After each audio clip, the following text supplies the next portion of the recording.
Welcome to the Sooners 360 Recruiting Podcast, a podcast for OU recruiting fans by Sooners 360. Each week we catch you up on the latest in OU recruiting news and provide opinions and evaluations on all things OU football recruiting. I'm Chris Mason, lead recruiting analyst for Sooners 360. This podcast is now sponsored by Patreon, by the Sooners 360 on Patreon. Let me clarify that. To support this podcast, please go to patreon.com/Sooners360817, or just go to patreon.com and search for Sooners 360. You can subscribe once you get there, you'll get a link to subscribe. It's only $2 a month. And there's also a free trial option. And that's where I'm posting all of my regular recruiting content. That link will also be on the show notes on your podcast platform of choice or on YouTube. Also, this podcast is now part of the Believe podcast family. Every team, every topic, everywhere. And finally, I'm also appearing with the Horns Down podcast with Chris Griffin and the Hall of Fame podcast with Jason Watkins. Twice a week, we're doing OU pregame look-aheads on Thursday, post-game evaluations on Saturday. And Chris Griffin and I are also doing a recruiting Q&A live stream on YouTube on Mondays at 8 p.m. Central. So if you want to ask recruiting questions, the best way to get all of this info is to subscribe to my channel on YouTube. Go to youtube.com, put in Sooners 360, click subscribe. You'll be notified of live events. And you can also access an archive of the live events if you missed them by simply going to my channel and then clicking the live link in YouTube, and you'll see a chance for you to get a replay of the recruiting Q&As or any of the other stuff all the other OU stuff that we're doing. So, like I said, the easiest way is to subscribe to the YouTube channel. Also, this podcast still will be recorded on Wednesdays. So if you like the audio podcast format, it's not going away. We'll still have the Wednesday podcast for you to catch up on all things recruiting. So that's the intro spiel done. This is episode 144, First Delaware Sooner. So as always, we jump in with commitments first. And on Monday, we got a little bit of a surprise commitment. Now, last week I mentioned that Josiah Rogers, the wide receiver from Delaware, he's now a former Penn State commit, previous commitment to Penn State, who started to look around, obviously, with the James Franklin situation. So far, Penn State's lost nearly 18 kids looking around or decommitting since Franklin was let go, both 26 and 27. That's almost 3/4 of a recruiting class. So that's a pretty big impact right there. And Rogers, this was his first visit to Norman that I'm aware of. But apparently, OU knocked it out of the park with his visit. He had a great visit.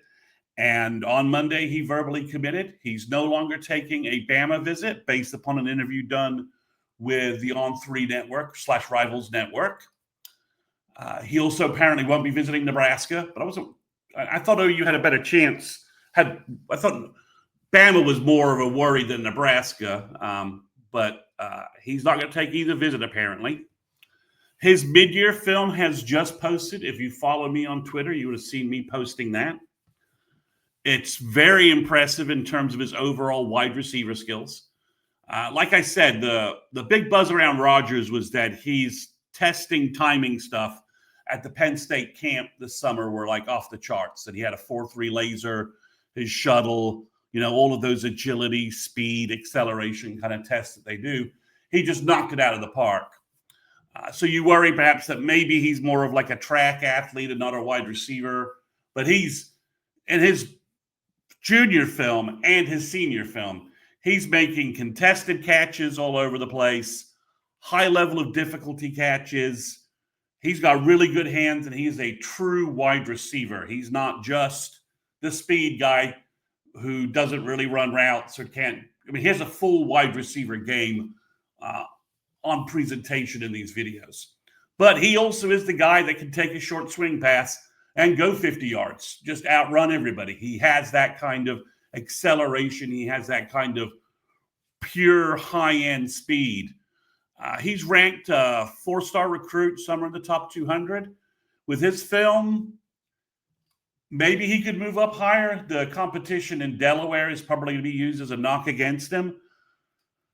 But if you ask me if he's like a top 100 wide receiver talent, I'd have a hard time saying what his real weakness is. He's got elite speed, playmaking left and right, looks good in special teams as a returner, so he provides value there. And like I said, I mean, he's making some fantastic catches in his highlight reel. Just defender is in great position, and somehow he's just making the catch. So this is a big pickup for OU. I think this is he could be somebody who could play as a freshman and help the Sooners. We'll see how that shakes out, but you're just asking from a recruiting perspective and pushing all of the stuff to the side about the current coaching staff and all that, because this is just a recruiting pod. You want to talk about that stuff? Hear my post-game stuff with Chris Griffin and Jason on Saturdays and the preview show on Thursday. We talk all about the program stuff, but this is just recruiting right now. So that was big news. The other surprise, which I didn't get in Wednesday's podcast last week, because it occurred on Thursday, broke on Thursday, or maybe actually late Friday, I'm not sure, or early Friday, is that Jaden Petit was back on campus, the wide receiver from Florida that OU thought they were going to get in June, but who committed to Wisconsin, which was always a strange decision.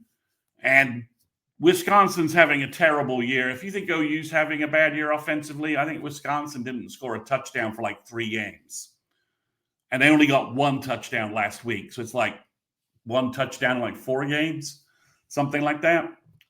So, and Fickell is in like the mega hot seat. His AD has sort of come out in support, but they've got like 4 more losses on their schedule, including probably a couple of drubbings from big-time teams. So we'll see if Fickell can really survive that and if the AD can really back up the dreaded show of support. So Petit was on campus. He was on campus with his family. They paid their way from Florida to Norman. This was an unofficial visit, unlike Rogers, where this was his official visit. Petit's already been to Norman back in June for his official visit. So they paid their way to come here back to OU to look at OU again. So my sources think a flip is coming. We'll see what happens, I would say, maybe in the next week to 10 days. But OU is probably going to make a big push for him. And another reason why they probably going to keep up that pressure is that wide receiver from Ohio, Milan Paris, who they brought in for Kent State. He's verbally committed to Miami. He visited Miami last weekend, and he's shut his recruiting down, and he's chose Miami. Not a massive surprise there. OU felt like they were in good shape when he visited, and then he had a Miami visit, but we had to wait a couple of weeks for that. So the OU visit kind of died down. Then he went to Miami. So saw them struggle in the first half against Stanford, but they blew them out in the second half. So Milan Paris is off is out of contention. He's going to Miami. Still no update of any relevance on Davion Gross from Florida. Still looks like he's going to stick with the Gators, or at least that's the plan right now. So, new commitment, surprise visitor, surprise cancellation. So, Daniel McMorris, who I had projected on last week's call, would probably be choosing OU on Halloween, isn't going to be choosing OU. He should be choosing Cal. He decided not to take his OU official visit, went public with that. I'm sure if you ask McMorris, there's one story. If you could get an answer from OU, if OU could publicly talk about such stuff, there probably is a slightly different story there. But overall, it just seems like McMorris felt like there was a path to earlier playing time at Cal rather than at OU. And I think OU was probably pretty honest with him that he needed to add weight during a redshirt year, enroll early, add weight, and then maybe his freshman year he would need to continue working on his technique. He's still pretty raw as an offensive tackle. So, I think OU was honest that, in order to play at a level in the SEC, he might need 2 years of development. I don't think that message is necessarily what he wanted to hear after Cal told him that he probably could start there much earlier. So I think OU is like, well, if you're looking for some promise of playing time or something like that, I don't know if that's where the conversation went. But OU's moved on. That ship is dead. That path is dead.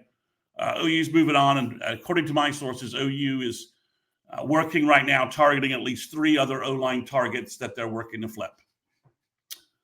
Names, etc. Once we get offers, once we get visits scheduled.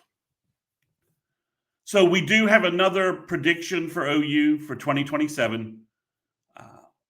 Last week, it was Brandon Drum from Mustang, Oklahoma, who put in a prediction for Gabe Osborne, who plays football at Mustang High School. And he's 6'2", 180, 185 pounds. He's had a really good junior year. He could be a cornerback. He could be a safety. He could even be a wide receiver. And I think OU's just going to take him as an athlete, let his junior and senior years play out, and then just see where to use him. So we now have 2 additional predictions for Osborne to OU. Sam Spiegelman, the national guy from Rivals on 3, and Josh McCuistion from Scoop has also put one in. So looks like something's coming down the pike with OU and Osborne.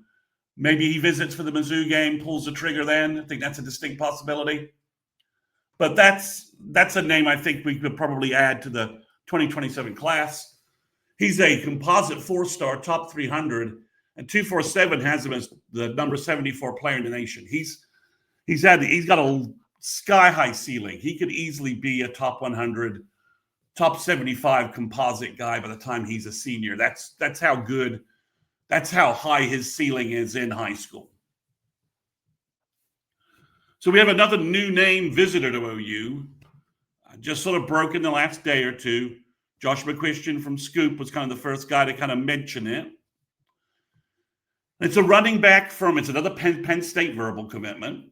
OU rating the Penn State classes, which I don't have a problem with. I think James Franklin, if you follow my other pods and live streams, I think James Franklin's a great game day coach, but he's a good recruiter and he's a good evaluator of talent. There's Penn State guys all over the NFL. They're not. It's not the talent or the athletes that was the problem at Penn State. So he's a running back, and their running backs have been doing really well. His name is Messiah Mickens. He's from Harrisburg, Pennsylvania, home of a friend of mine who sometimes listens to the pod. So shout out, George, if you're listening. I didn't think we'd have a Harrisburg, Pennsylvania reference. So he's about 5'11", 200 pounds. Again, he's a top 200 4-star athlete. Very impressive film. Would be a big addition to the running back room, along with DeZephan Walker, who's kind of having a lost season. His high school team is not very good, so he's not been able to put up too much stats. Mickens, based upon his film, has a much better O-line, but he's an impressive-looking running back on film. He would be a good addition to what might be a shallow running back room by the time OU hits the field next fall. So I've mentioned 2 high school running backs. I thought OU might make a run at Jonathan Hatton. A&M's season probably precludes any of that with how well they're playing. But this Messiah Mickens kid is already talking about coming to Norman for an official visit.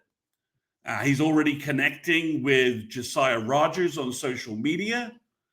So I don't know how well they know each other, if they're good friends from their Penn State verbal days, but OU might have a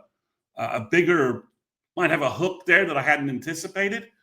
Again, his film's really good. This would be another 4-star addition that would be, I think, makes a lot of sense. 2 running backs with everything going on with the running back room seems like something you should probably pull the trigger on if you could. So that's really the action. That's a lot of the action before the other Ole Miss Visitors. So Let's transition to talking about the Ole Miss Visitors and who all came in, and how things worked.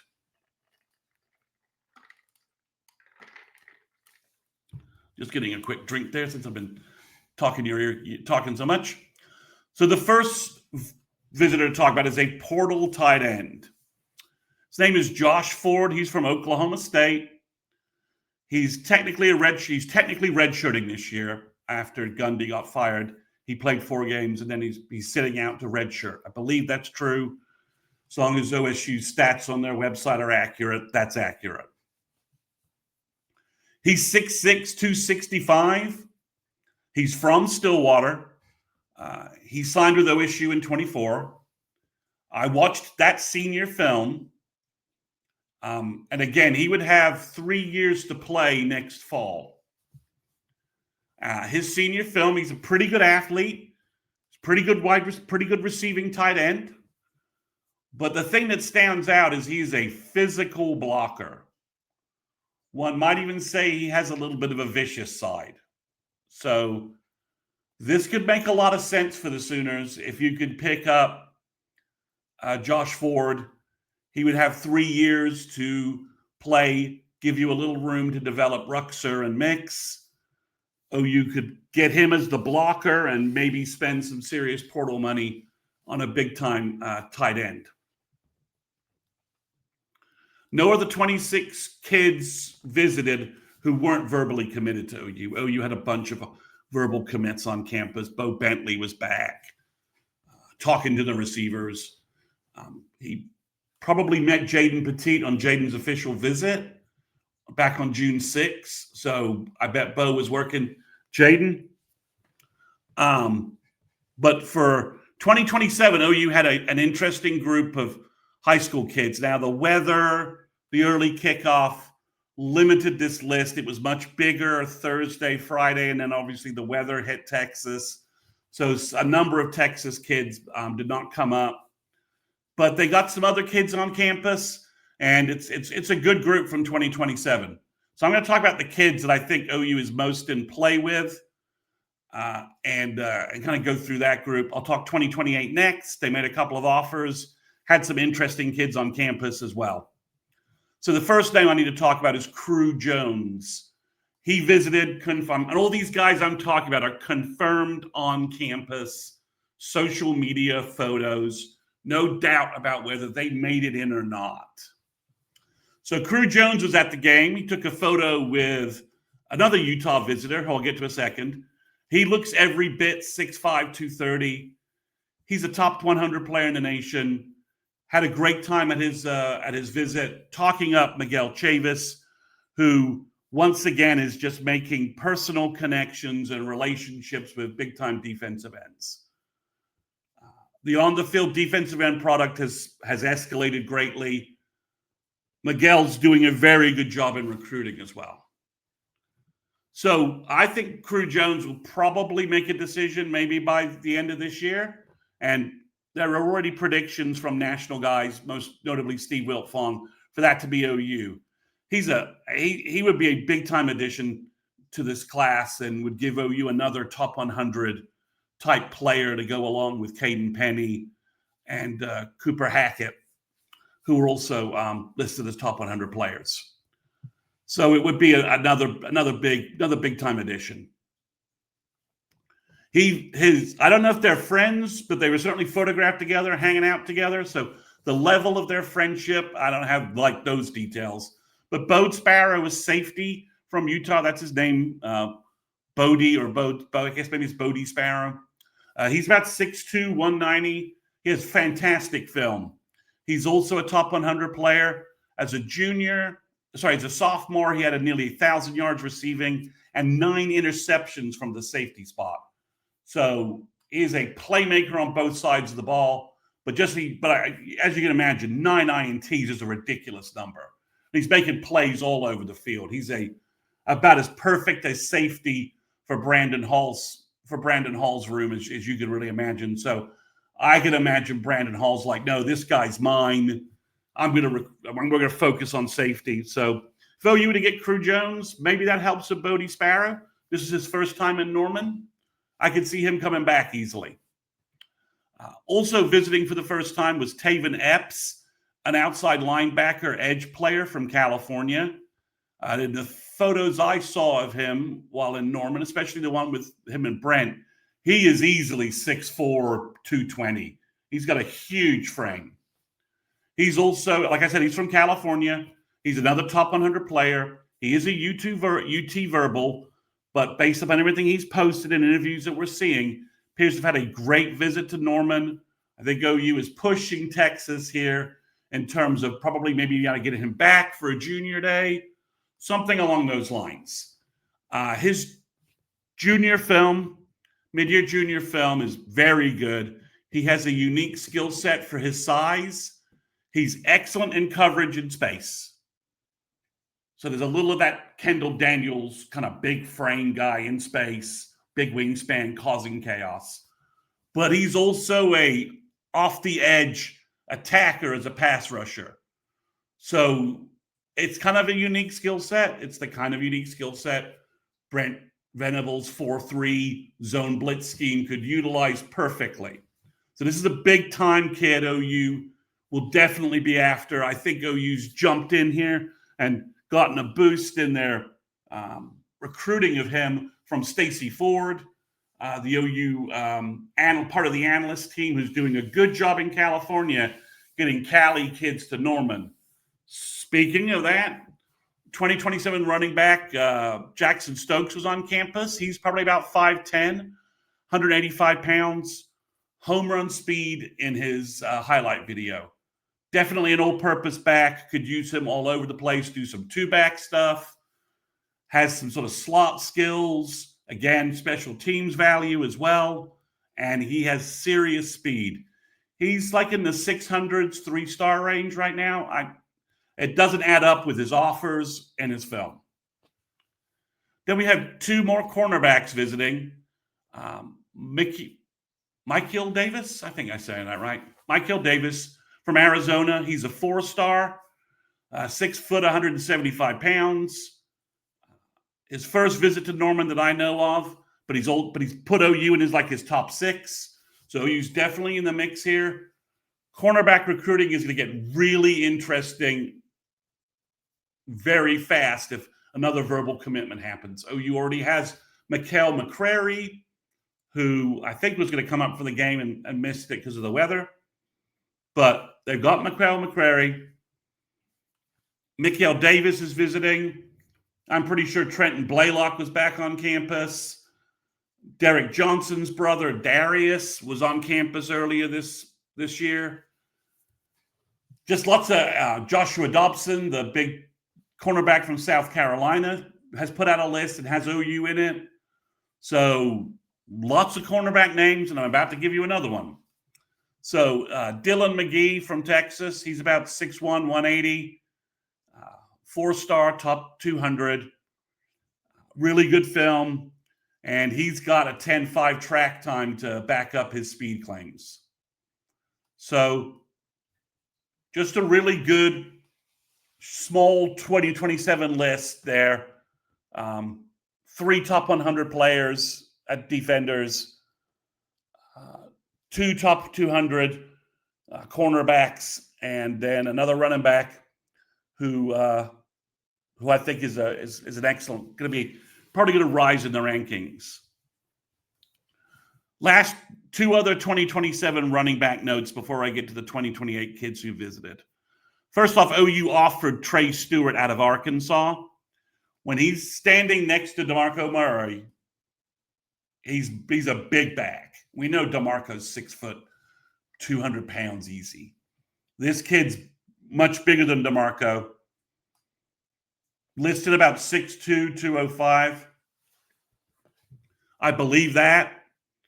His junior film has posted. It is excellent. He is a physical back running through trash and then accelerating for touchdowns. But his receiving skills are also excellent. They're throwing him passes and he's making catches that look more like a wide receiver. So he could be a wide receiver. He could be a running back. DeMarco made the offer. He's a 3-star. It doesn't really match up with his offers. He's a Penn State offer. Has a bunch of different offers. So it doesn't really match up. That doesn't really match up there. I told Chris Griffin on the Monday Q&A that I felt like there's a little Joe Mixon in his game, just because of his size, his speed, and his receiving skills at running back. So we'll see how things shake out. I know that's a big name to throw out there, but he looks really good, and I'm not surprised that OU made an offer. Then last bit of 2027 running back news. Andrew Beard, 5'10", 185-pound, top 100, top 150 type running back from Georgia, who's been a Norman like 5 or 6 times over the last 18 months.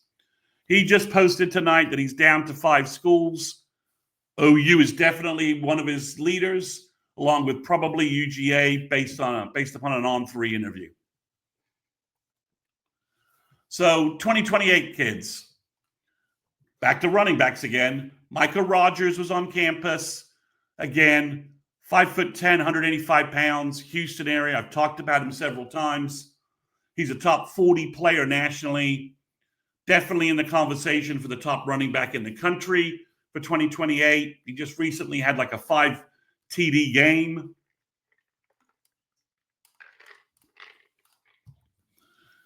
He's talking about reducing his list.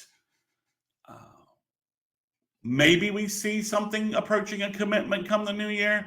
That's entirely possible. He's pretty advanced in the number of schools he's visited and all that. So OU also had Breck Brady back on campus. They haven't made an offer yet. I think that's coming. I'm not quite sure why it hasn't. He's Ricky Brady's kid at tight end. He's 6'5", 245.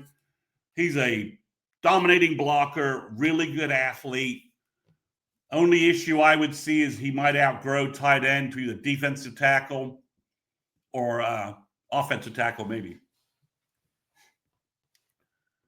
Then they had 2 other guys. I think both these guys probably will get offers. I think one of them already has. I think Keith Nolan from Virginia visited. He's 6'2", 190 pounds.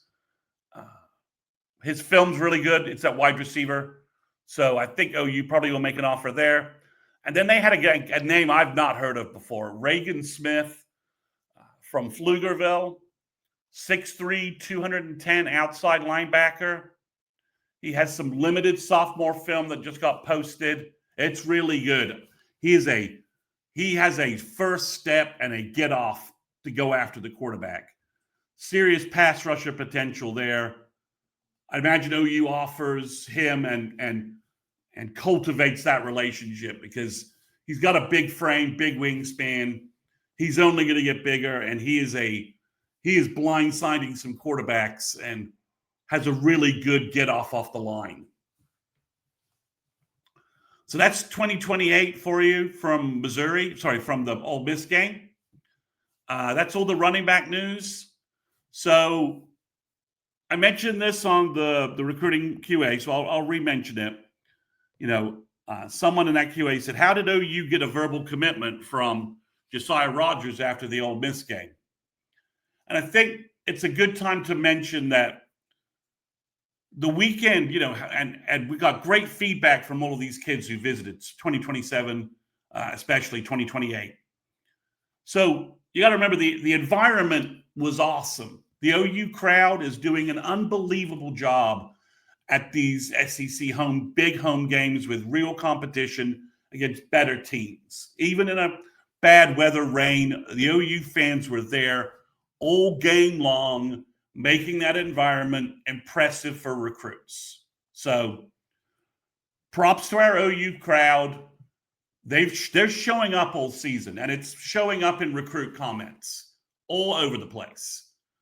Also, high school kids, they lose games.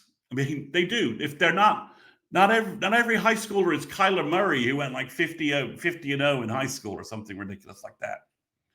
So, OU played a 1-possession game with a top 10 team, with a national TV audience, with, from that perspective, they had 6 million people watching it.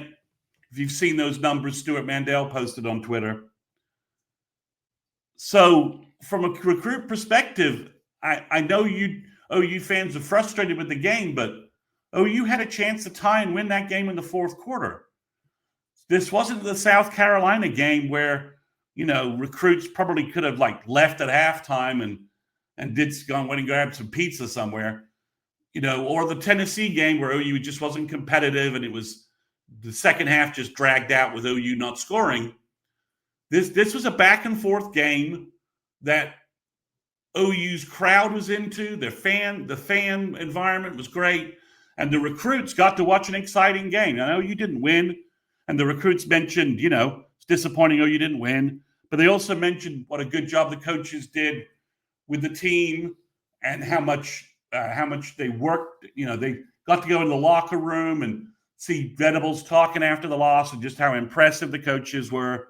So blowout wins sometimes we see a blowout win and we wonder why there's not verbal commitments left and right on that. Well, that's recruiting doesn't work that way sometimes. And from the opposite side, sometimes, you'd think OU would have taken a hit because of this loss, and it's just not the case. It's not how recruiting works. It's not how kids view these games, and remember, Ole Miss was a top 10 team. This wasn't OU losing to a lower rung team and playing a bad effort or getting blown out at home. This was a one possession game all the way. OU had 2 chances to tie it, right up until the end. So that's what the recruits saw, and it landed perfectly with them. So they did a great job with those weekends. I think OU's increased staff, especially the scouting staff, working with kids is paying off too. Jim Nagy is all over the recruits, all over the game, all over the sideline on game day. He's talking to recruits and talking to their parents and whatever. If their agents and handlers are around, he's talking to them as well.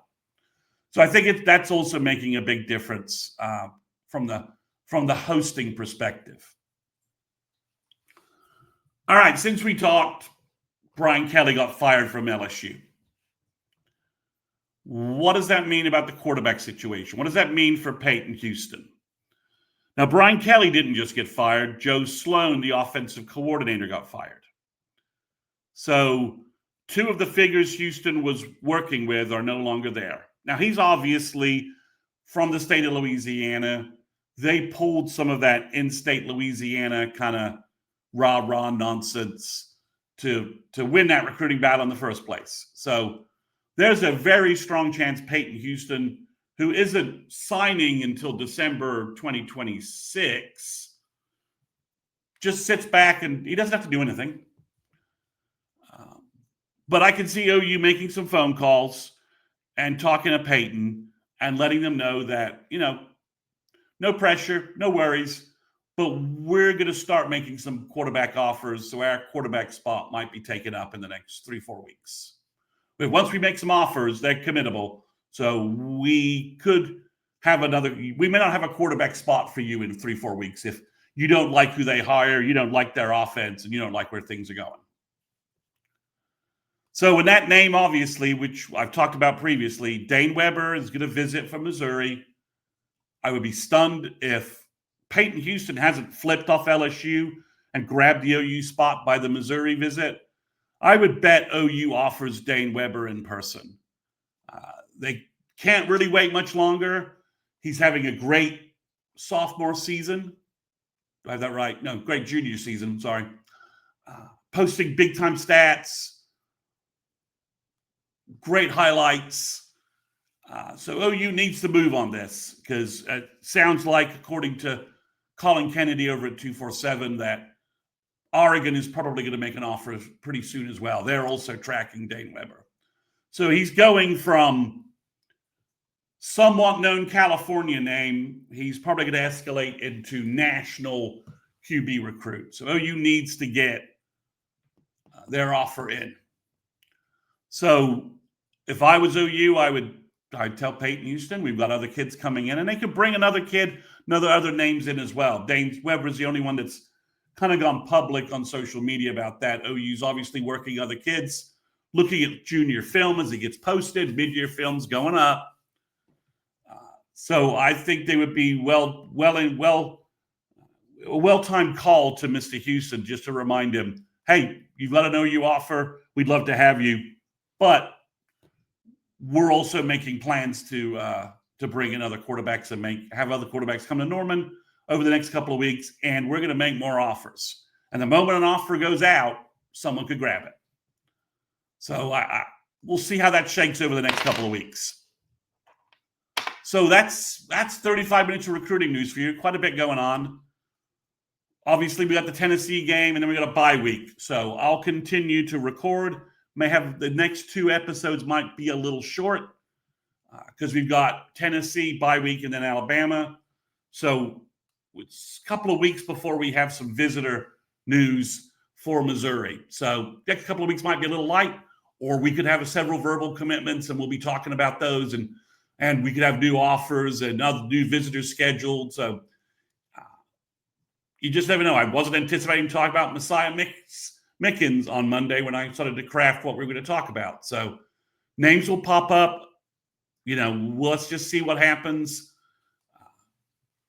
Maybe another coaching firing happens.